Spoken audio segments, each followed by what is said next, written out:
जय माता दी मित्रों माँ काल का एस्ट्रोलॉजी चैनल में आप सभी का हार्दिक स्वागत है। अगर आपने चैनल को सब्सक्राइब नहीं किया है तो चैनल को सब्सक्राइब करें और बेल आइकन को प्रेस करें ताकि आप हमारे लेटेस्ट वीडियो को देख सकें। मित्रों, आज हम स्टार्ट करने वाले हैं monthly prediction for Aquarius ascendant November 2022। कुंभ लगन के जातकों के लिए नवंबर माह का मासिक फल आइए आरंभ करते हैं। मित्रों, अगर आपकी लगन कुंडली के अंतर्गत यहाँ पर लगन में 11 नंबर लिखा हुआ है, इसका मतलब आपका कुंभ लगन है, जो कि एक वायु तत्व लगन है। ये तत्व, इसका जो लगन का जो तत्व है वो वायु तत्व लगन है और ये एक स्थिर लगन है। स्थिर लगन के कारण व्यक्ति जो है फिक्स होता है, मतलब अपने व्यवहार को, स्वभाव को व्यक्ति बदल नहीं पाता। जो बात कह दी वो वैसे व्यक्ति ने कह दी, अब अपने आप को वो बदलने में बड़ा बहुत मुश्किल होता है उस व्यक्ति के लिए बदलना।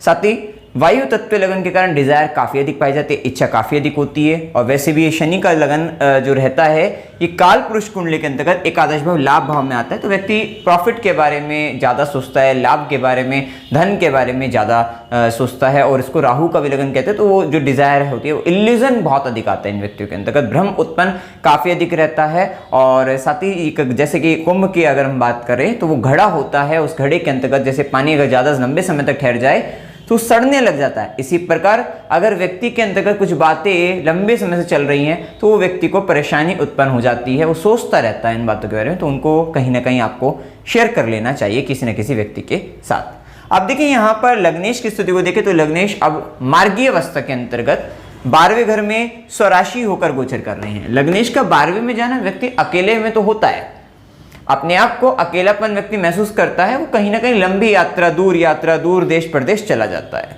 तो वो स्थिति वहां पर ये संबंध आ जाता है, थोड़ा फॉरेन वगैरह का संबंध आ जाता है। कभी कभी यहाँ पर अगर दशा वगैरह खराब है तो थोड़ा हॉस्पिटल वगैरह का भी संबंध आता है। गलत काम से करने से बचना चाहिए, क्योंकि 12वें घर में जेल भी रहती है, तो गलत काम अगर करोगे तो वहाँ कहीं ना कहीं बंधन योग की स्थिति में आ जाता है। अगर जन्म कुंडली में बंधन योग है और दशा वगैरह खराब है तो फिर आपको काम करते वक्त तो सोचकर समझकर करना चाहिए, गलत काम से बचें, इस बात का हमेशा ध्यान रखें। लेकिन लग्नेश जब 12वें में जाता है तो थोड़ा यहाँ पे गुरु के आश्रम में सेवा व्यक्ति देता भी है, क्योंकि वहां पर उसको बड़ी रिस्पॉन्सिबिलिटी भी आती है वहां के लिए, तो वो कार्य करता है, उसको वहां से भी फायदा लगता है। थोड़ा खर्चा बढ़ जाता है और लॉसेस वगैरह भी हो जाते हैं। या तो खर्चा करेगा व्यक्ति, तो विशेषकर यहाँ से जब जाकर 12वें में जाएगा तो खर्चा कहाँ पे कर सकता है? खर्चा कर सकता है फॉरेन से रिलेटेड कार्यों पर, या फिर हॉस्पिटल रिलेटेड वर्क पर भी कर सकता है, या फिर हो सकता है कहीं जेल वगैरह में हो तो वहाँ वहाँ से संबंधित कुछ चल रहा है तो वहाँ पर खर्च करेगा, या फिर 12वें घर में जैसे कि गुरु के आश्रम में तो वहाँ पर वो खर्चा करता हुआ नजर आएगा। इस इत्यादि चीज़ों पर वहाँ पर खर्चा होने की संभावनाएं बढ़ जाती है। धार्मिक कार्यों पर भी खर्चा करता है, इस तरीके का प्रभाव बढ़ता है। अब वहीं पर शनि की दृष्टि को देखें तो शनि की दृष्टि अच्छी नहीं मानी जाती। देखिए शनि की तीसरी दृष्टि जब द्वितीय भाव पर है तो अभी तो अच्छी रहेगी, क्योंकि वहां पे गुरु है तो द्वितीय भाव के अच्छे परिणाम आपको मिलेंगे। मतलब यहां पर कह सकते हैं कि लग्नेश 12वें में अकेला गया है, लेकिन यहां पर शनि ने दृष्टि डाली द्वितीय भाव पर, तो कह सकते हैं कुटुंब जन के साथ, उसको कुटुंब जन के लिए, परिवार के लिए व्यक्ति संघर्ष कर रहा है।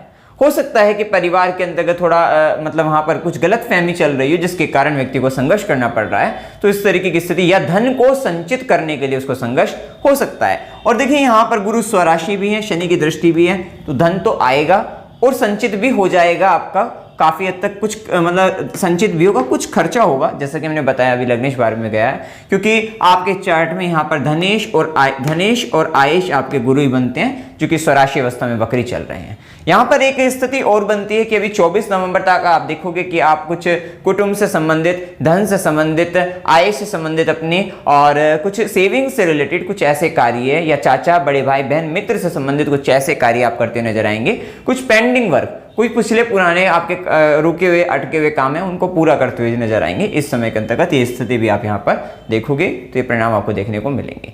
अब यहाँ पर देखिए शनि की सीधी दृष्टि जब षष्टम पर रहती है तो वहां पे रोग, रिपोरिन, झगड़े, इन सबसे खात्मा हो जाता है, मुकदमे वगैरह में विजय, क्योंकि देखिए यहाँ पे गुरु की भी दृष्टि पड़ रही है। तो जो व्यक्ति नौकरी परिवर्तन करना चाहते हैं, नौकरी बदलना चाहते हैं, या नौकरी प्राप्त करना चाहते हैं, उनके लिए ये समय अच्छा रहेगा। खासकर जब सूर्य का गोचर अच्छा हो जाएगा तो वहां पर विशेष आपको अच्छे परिणाम आपको देखने को मिलेंगे। शुक्र का भी गोचर बदलेगा, 11 नवंबर से शुक्र का बदल जाएगा और 16 नवंबर से सूर्य का बदल जाएगा।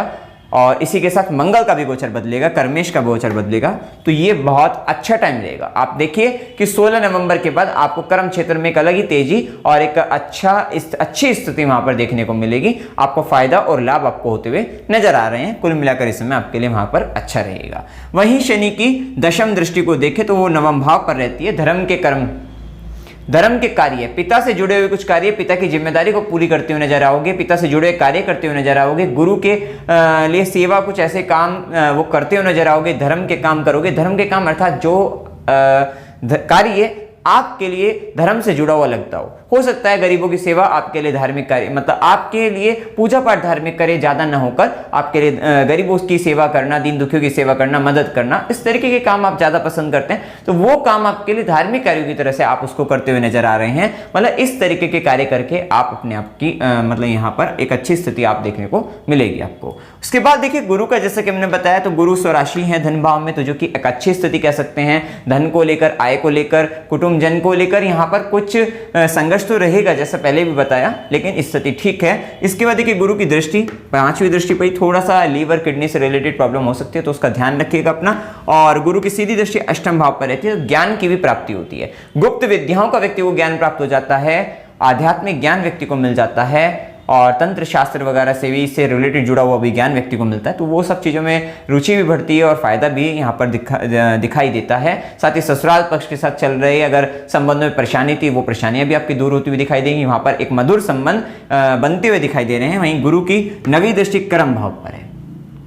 ये समय अच्छा है कि गुरु का प्रभाव, गुरु अपनी भाग्य की दृष्टि आपके कर्म भाव पर डाल रहे हैं। तो अभी कर्म क्षेत्र के अंतर्गत जब और गोचर अच्छा होगा, अर्थात जैसे कि 16 नवंबर के बाद बताया, तो यहाँ पर गुरु की दृष्टि और ये ग्रह सूर्य बुध शुक्र, ये आपको कर्म क्षेत्र में एक बड़ी ऊंचाइयों पर ले जाने वाले रहेंगे। मतलब आपके कर्म क्षेत्र में बड़ा बदलाव आएगा और काफी ऊंचाई पर ये ले जाएगा। मतलब पॉजिटिव चेंजमेंट यहाँ पर देखने को मिलेगा।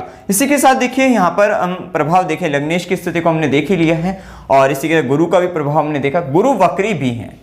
देखो गुरु वक्री होने से 24 नवंबर तक गुरु वक्री हैं। अब 24 नवंबर तक गुरु वक्री होने से सप्तम पर दृष्टि डालेंगे, तो सप्तम के भी रिजल्ट दे सकते हैं आपको, व्यापार वगैरह से संबंधित फायदा, जिसमें जब ये सूर्य का प्रभाव अच्छा होगा तभी आपको मिलेगा वो अच्छा। इसके साथ ही यहाँ पर कह सकते हैं कि विवाह इत्यादि कर्म मतलब हो सकता है अविवाहित व्यक्तियों के लिए, यहाँ पर अगर जो व्यक्ति अविवाहित हैं उनके लिए विवाह होने की संभावना बनेगी। इसके लिए शनि का दृष्टि भी होना आवश्यक है।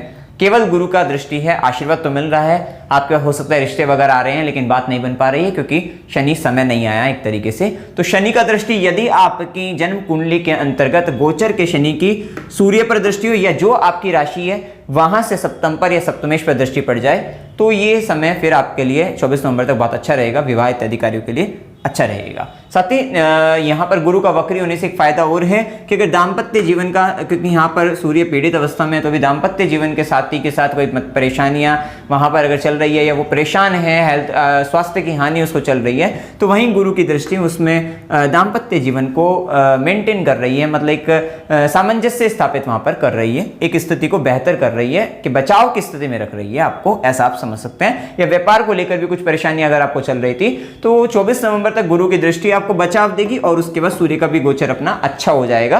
तो कोई ऐसी घबराने वाली दिक्कत वाली बात यहाँ पर नहीं रहेगी। इसके बाद देखिए यहाँ पर सूर्य का गोचर जैसा कि हम देख रहे हैं, तो सूर्य का गोचर 16 नवंबर तक सूर्य नीच अवस्था के अंतर्गत केतु के प्रभाव में रहेंगे, जो कि जीवन साथी के स्वास्थ्य को कमजोर भी कर सकते हैं। जीवन साथी से कुछ ऐसे कार्य जो आप मतलब उनसे उम्मीद नहीं रख रहे थे, कुछ उनका कहीं ना कहीं वैल्यू सिस्टम को भी डाउन कर सकते हैं, थोड़ा इस प्रकार आप समझिएगा। तो ये स्थिति वहां पर आपको देखने को मिलेगी। साथ ही कहीं ना कहीं आपके भाग्य के मामले में वो परेशानी उत्पन्न कर सकते हैं, कर सकती हैं, दोनों ही केस हैं। जीवन साथी इस तरीके का कार्य आपके लिए कर सकता है। व्यापार के अंतर्गत भी बहुत अधिक थोड़ा परेशानियों और उलझनों में आप रहोगे 16 नवंबर तक। उसके बाद क्या है, 16 नवंबर के बाद सूर्य की स्थिति दशम भाव में दिग्बली अवस्था में आ जाएंगे। अब आपका मान सम्मान पद प्रतिष्ठा आपकी बढ़ेगी, और आपका जीवन साथी आपको कर्म क्षेत्र में एक तरीके से बराबर का सहयोग आपको करता हुआ नजर आएगा, और आपके लिए ये एक अच्छी स्थिति रहेगी। यहाँ पर एक अच्छा प्रभाव देखने को मिलेगा, और आपके काम में एक रुतबा आपका बढ़ता हुआ इस समय के अंदर दिखाई देगा। मतलब कहीं ना कहीं आप काम में ऊर्जावान भी महसूस करेंगे, और आपका नेम एंड फेम उस समय के अंतर्गत 16 नवंबर के बाद बढ़ता हुआ दिखाई देगा। तो एक अच्छी स्थिति यहाँ पर कह सकते हैं। और इसके बाद देखिए मंगल का गोचर देखिए, तो मंगल का गोचर, मंगल दशमेश भी है और मंगल प्राक्रमेश भी है। सबसे पहले मिथुन राशि के अंतर्गत 13 नवंबर तक गोचर करेंगे। पराक्रम का मालिक संतान भाव में और कर्म का मालिक संतान भाव में, मतलब विशेषकर आपको आपकी संतान की चिंता ज्यादा सता रही है 13 नवंबर तक, और आप अपनी संतान को लेकर काफी कर्म कर रहे हैं, काफी मेहनत कर रहे हैं, काफी प्रयास कर रहे हैं। हो सकता है कि संतान को कोई दिक्कत हो, या फिर संतान के साथ, क्योंकि मंगल यहाँ पर मिथुन राशि के अंतर्गत है, तो संतान के साथ कुछ मतभेद हो रहे हैं, कुछ परेशानियां बन रही हैं, जिनके कारण आपका कर्म का स्वामी बनकर ये मंगल यहाँ पर आएंगे।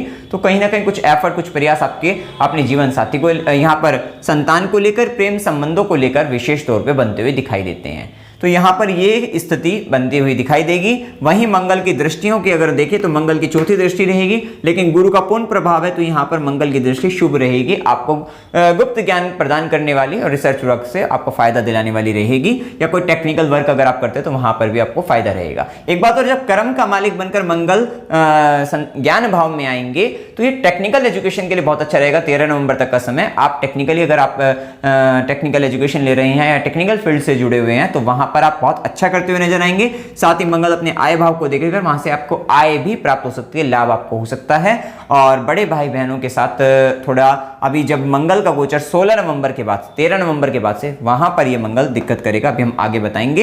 इसी के बाद देखिए मंगल की 8वीं दृष्टि 12वें घर पर भी रहेगी, तो 12वें घर पर रहने से थोड़ा गलत तरीके से काम को करने से बचना है, क्योंकि यहां पर शनि का भी प्रभाव है और मंगल की 8वीं दृष्टि भी है। तो यहां 13 नवंबर तक थोड़ा ध्यान आपको विशेष रखना है। देखिए 13 नवंबर तक आपका क्या है कि सूर्य भी नीच अवस्था के अंतर्गत है, राहु केतु के प्रभाव में है, वहीं 12वें घर में शनि भी है, उस पर मंगल का भी दृष्टि आ रहा है, तो वहां पर थोड़ा आपको केयरफुल रहना है। इसके बाद व्यर्थ के झगड़ों में भी पड़ने से आपको बचना है समय के अंतर्गत, और थोड़ा धर्म ध्यान और धार्मिक कार्य पर खर्चा करें, और नहीं तो मेडिकल वगैरह में आपका बिल वगैरह बन सकता है इस तरीके का, मतलब कहीं ना कहीं दवाइयों पर खर्चा हो रहा है, ये थोड़ा नेगेटिव खर्चे हो सकते हैं, तो यहां पर आपको ध्यान रखना है। इसके बाद देखिए मंगल का जो संबंध रहेगा, मंगल आपका वृषभ राशि के अंतर्गत चतुर्थ भाव में कर्मेश बनकर आएंगे, जो कि ये कर्मेश बनकर है और साथ साथ आपके प्राक्रमेश हैं। विशेष पराक्रम, आपका घर से जुड़े हुए आपके काम बढ़ जाएंगे। विशेषकर ये है कि 13 नवंबर से जब मंगल का गोचर होगा, ये परिवर्तन राजयोग के अंतर्गत रहेगा, जो कहीं ना कहीं घर से जुड़े हुए काम तो करवाएंगे, भूमि भवन वाहन सुखों से संबंधित, माता से संबंधित काम कराएंगे। घर में कलह भी रह सकता है, कलेश होने की भी संभावना यहाँ पर बन सकती है। आर्ग्यूमेंट घर के व्यक्ति आपस में करते हुए नजर आएंगे, क्योंकि राहु विशेष पराक्रम दे रहा है। पराक्रम के स्वामी मंगल जब चतुर्थ में आएंगे, घर के लिए अच्छी स्थिति नहीं रहेगी, लेकिन अच्छी स्थिति कहां पर रहेगी? अच्छी स्थिति ये रहेगी कि ये योग जो है वो भूमि भवन वाहन से संबंधित, अगर आप कुछ काम कर रहे हैं तो उसमें आपको फायदा दिला सकता है। हो सकता है कि आपका बिल्डिंग हो सकता है आपका फ्लैट रिलेटेड, कंस्ट्रक्शन से रिलेटेड कुछ वर्क आपका चल रहा हो, प्रॉपर्टी से रिलेटेड आप कुछ काम करते हो, या व्हीकल से रिलेटेड कुछ काम करते हो, तो वहां पर आपको, क्योंकि शुक्र का भी प्रभाव आ जाएगा, तो वहां पर आपको विशेष फायदा, विशेष लाभ आपको होने की संभावना इस समय के अंतर्गत बनती हुई दिखाई देगी। इसी के बाद देखिए मंगल की दृष्टियों को देखिए, मंगल की चौथी दृष्टि सप्तम पर रहेगी, तो ये अच्छा रहेगा। विशेष रूप से आप अपने जीवन साथी का सुख प्राप्त करने के लिए थोड़ा एफर्ट लगाओगे और ऊर्जावान रहोगे तो काफी अच्छा भी आप करोगे। कर्म क्षेत्र के अंतर्गत आप अपनी इस ऊर्जा को, मंगल यहां पर आपको बहुत अधिक ऊर्जा भी देगा, डिजायर भी देगा, इच्छा भी देगा, और थोड़ा सा एग्रेशन भी देगा। तो वहां पर जो ऊर्जा निकलेगी, उस ऊर्जा का उपयोग आपको कहां करना है? आपको कर्म स्थान के अंतर्गत करना है। विशेषकर 16 नवंबर के बाद अगर हम देखें तो सूर्य और मंगल दोनों ग्रहों का प्रभाव जब चतुर्थ पर पड़ता है, तो अगर आपका ध्यान अपने काम की तरफ ही है तो ज्यादा अच्छा रहेगा, नहीं तो ये घर के अंदर अच्छी स्थिति नहीं कही जाएगी। वहीं मंगल की चौथी दृष्टि बता दी, मंगल की 7वीं दृष्टि, विशेषकर अपनी ऊर्जा मतलब काफी हद तक आप जो अधिकारी वर्ग के लोग हैं उनसे फाइट करके आप जीत जाएंगे, ऐसी स्थिति कह सकते हैं। मतलब कहीं ना कहीं अपने से ऊपर वर्ग के थोड़ा सा उनके साथ मतभेद हो सकता है, तो वो स्थिति है, लेकिन आप वहां पर जीत जाएंगे, थोड़ा फाइट करनी पड़ेगी। वहीं मंगल की 8वीं दृष्टि एकादश भाव पर रहेगी। एक बात का ध्यान रखिएगा, अब ये जो मंगल का गोचर आया है, ये मंगल का गोचर 13 नवंबर से 13 मार्च तक है। जब भी कोई गोचर, जैसे कि मंगल जैसे ग्रह हैं, तो जब भी कोई गोचर लंबे समय के लिए आ रहा है, जो कि कम दिनों में भी, जैसे पहला अगर देखें तो वो 16 अक्टूबर से 13 नवंबर तक था, और उसके बाद अब वक्री अवस्था के अंतर्गत है, लेकिन लंबे समय के लिए आ गया है वृषभ राशि के अंतर्गत। तो यहां से मंगल की जो 8वीं दृष्टि होती है वो मृत्यु तुल्य दृष्टि होती है, और जब ये मंगल 8वीं दृष्टि से आपके एकादश भाव को देखेंगे, तो वहां पर आपको ध्यान रखना है कि वहां पर आपको आपके बड़े भाई बहन या मित्रों का विशेष ध्यान रखना है। हो सकता है कि आपको यहाँ पर मतलब क्योंकि मंगल की 8वीं दृष्टि के कारण उनसे कोई रिलेशन खत्म हो जाए, किसी तरीके का कोई मित्र आपको छूट जाए, या बड़े भाई बहन के साथ, चाचा के साथ आपके संबंध खराब हो जाएं, ये स्थिति प्रबल रहेगी। क्योंकि जब 2-3 महीने तक रहेगा तो धीरे धीरे धीरे धीरे करके वो क्या कर देगा, आखिरी मंथ तक जाते जाते, मतलब ये जो 13 मार्च तक जाते हुए ये कहीं ना कहीं अपना पूरा काम कर देगा। अगर आपकी दशा भी मंगल वगैरह की चल रही है, दशा अंतरदशा, और तो फिर वहां पर आपको थोड़ा विचार करना चाहिए इस बात पर, और विशेष रूप से आपको यहाँ पर ध्यान देने की आवश्यकता रहेगी। एक बात और यहाँ पर फायदा ये रहेगा कि जब मंगल 8वीं दृष्टि से आय भाव को देखेंगे तो आय के लिए आप अपने आप को पूर्ण रूप से जुटा देंगे। इनकम को बढ़ाने के लिए, इनकम के लिए, तो आय प्राप्ति के लिए तो ठीक रहेगा, अच्छा रहेगा, लेकिन वहां पर दिक्कत जो आएगी वो रिलेशनशिप को लेकर आएगी। जो चाचा, मित्र, बड़े भाई बहन, उनका विशेष आपको ध्यान रखना है इस समय के अंतर्गत, क्योंकि वहां पर ये 3 महीने में कुछ ना कुछ तो गड़बड़ करेगा ही करेगा ऐसी स्थिति। क्योंकि देखिए मंगल चतुर्थ में बैठकर कर रहा है तो घर के अंतर्गत कलह वगैरह ये सब बनने की स्थिति, और वहीं राहु आपको इतना पराक्रमी में इतना रिस्की भी बना रहा है, तो इस बात का आपको ध्यान देना चाहिए। इसके बाद देखिए बुध का गोचर, देखिए बुध पंचमेश भी है, अष्टमेश भी है। सबसे पहले बुध तुला राशि में नवम भाव में, पंचम का स्वामी नवम में जाएगा। धर्म के लिए, ज्ञान के लिए बहुत अच्छा है, हायर एजुकेशन के लिए भी अच्छा है। वहीं पर शुक्र भी हैं तो वो केतु के प्रभाव को कम कर देंगे, ऐसा यहाँ पर कह सकते हैं। और मतलब जो केतु के कारण थोड़ा सा आप अपने हायर एजुकेशन को लेकर, अपने भाग्य को लेकर थोड़ा असंतोष महसूस कर रहे थे, वहीं पर बुध और शुक्र का प्रभाव वहां पर अच्छा रहेगा। इसके बाद देखिए बुध का प्रभाव जो रहेगा वो दशम भाव के अंतर्गत, दशम भाव में सूर्य, बुध, शुक्र, ये आपको काफी हद तक आपको कर्म स्थान के अंतर्गत फायदा दिलाएंगे। साथ ही संतान का आपको सपोर्ट हो सकता है, अपनी संतान का सपोर्ट हो सकता है। अपने प्रेम संबंधों में से प्रेमी अथवा प्रेमिका का मिलन आपको आपके कर्म क्षेत्र के अंतर्गत हो सकता है जहां पर आप काम कर रहे हैं वहां पर आपको कोई लव पार्टनर मिल जाए। ये स्थिति रहेगी 13 नवंबर के बाद, जब बुध वृश्चिक राशि के अंतर्गत दशम भाव में गोचर करेंगे, और वो संबंध थोड़ा सा रहस्यमय होगा, वो थोड़ा सा गुप्त होगा, ऐसा यहाँ पर कहा जाएगा। तो वो स्थिति भी देखने को आपको मिलेगी। कम्युनिकेशन से रिलेटेड वर्क में वहां पर, या फिर अगर आप कमीशन से रिलेटेड वर्क करते हैं तो 13 नवंबर के बाद विशेषकर फायदा हो तो वो आपको नजर आएगा। वहीं शुक्र की स्थिति देखिए, शुक्र चतुर्थेश भी हैं, भाग्येश भी है, भाग्य भाव में गोचर करेंगे। तो यहाँ पर शुरुआती 11 नवंबर तक ये रहेगा कि आपका प्रसन्नता, आपकी खुशी जो रहेगी वो कहीं ना कहीं धार्मिक कार्य पर रहेगी। धार्मिक अनुष्ठान आप करते हुए नजर आएंगे, धार्मिक यात्रा करते हुए नजर आएंगे, और या फिर यहाँ पर पिता से लेके या गुरु से संबंधित काम में आपको खुशी महसूस होगी, प्रसन्नता महसूस होगी। इसके बाद आपका विशेष ध्यान आपके कर्म पर ही रहेगा, कर्म क्षेत्र पर रहेगा। और 11 नवंबर के बाद शुक्र वहां पर कर्म क्षेत्र में अच्छी स्थिति रहेगी, आपका परिवर्तन राजयोग में रहेंगे। तो आप काम कर रहे हैं, आपके पास खुशी आ रही है, खुशी के साथ आप काम कर रहे हैं, इस प्रकार आप समझिएगा। तो ये एक विशेष और एक अच्छी स्थिति कही जाएगी। शुक्र के कारण आप अपने कार्य क्षेत्र के अंतर्गत अपने आप को अच्छे से प्रेजेंट करते हुए नजर भी आ रहे हैं, तो वो भी एक अच्छी स्थिति कही जाएगी। वहीं राहु केतु का जैसे कि गोचर है, तो विशेष आपको ध्यान रखना है कि देखिए राहु आपको बहुत रिस्की बना रहा है। आप बहुत बड़ा रिस्क ले सकते हैं, हिम्मत आपको दे देगा। कोई बहुत बड़ा काम आपने बहुत समय से छोड़ रखा होगा कि आपको हिम्मत नहीं मिल पा रही थी, तो वो करिए, लेकिन थोड़ा ध्यान रखिएगा कि शनि 12वें में, तो गलत काम से बचना है। अभी इस बात का ध्यान आपको हमेशा रखना है।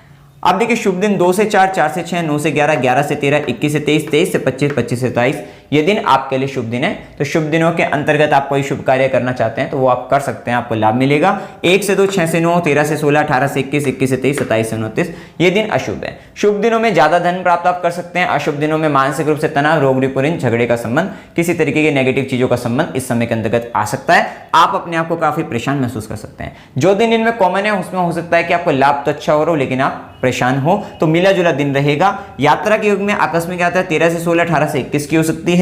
और गुरु के आश्रम जाने के लिए यात्रा, अस्पताल के लिए यात्रा, या व्यय के लिए यात्रा, या खुशी के लिए यात्रा, ये यात्रा 1 से 2 को 27 से 29 की हो सकती है। धार्मिक यात्रा 4 से 6, 18 से 21, 21 से 23 इन दिनों की हो सकती है। मनोरंजन के लिए यात्रा करना चाहते हैं 16 से 18 की हो सकती है। और कष्ट के साथ यात्रा 6 से 9 तारीख की हो सकती है। अमावस्या की डेट लिखी हुई आप देख सकते हैं। उपाय आपको क्या करनी चाहिए, देखिए उपाय के तौर पर विशेषकर 16 नवंबर तक तो सूर्य को जल आपको देते रहना ही है, ध्यान रखिएगा। साथ ही बगला मुखी माता की ये जो चालीसा वगैरह अगर आप पढ़े या वहाँ पर जाकर मंदिर में जाकर विजिट करके मतलब आप वहाँ पे दर्शन करने जाएं, आपके लिए अच्छा रहेगा। खासकर 13 नवंबर के बाद तो आपको कंटिन्यूस 2-3 महीने जाना ही चाहिए और ये चालीसा बिल्कुल पढ़ना चाहिए। अगर आपकी दशा भी यही है तो विशेष तौर पर आपको ये उपाय अवश्य करना चाहिए। अब देखिए यहाँ पर देवी का मंदिर जाइए, गुरु के आश्रम जाइए, धार्मिक स्थान में ध्वज भी लगा सकते हैं, झंडा लगा सकते हैं। तो ये केतु के जो भाग्य भाव में थोड़ा अगर दिक्कत भी कर रहा है तो वहां पर आपको फायदा लगेगा। अगर दशा केतु के तो यहाँ पर ये उपाय अवश्य करिएगा। वहीं अगर आपका शनि की दशा भी है या शनि का अंतर प्रत्यंतर भी चल रही हैं, तो शनि 12वें में भी चल रहे हैं, तो अभी आपको शनिवार को गरीबों को भोजन या किसी साधु संत महात्मा को भी आप भोजन वगैरह करा सकते हैं या उनसे संबंधित उनको कुछ जो जरूरत की चीज़ें उनको आप दे सकते हैं। तो वहां से आपको फायदा रहेगा, लाभ रहेगा। तो मित्रों, जानकारी अगर आपको अच्छी लगी वीडियो को लाइक कीजिएगा, शेयर कीजिएगा और चैनल को सब्सक्राइब कीजिएगा। जय माता दी।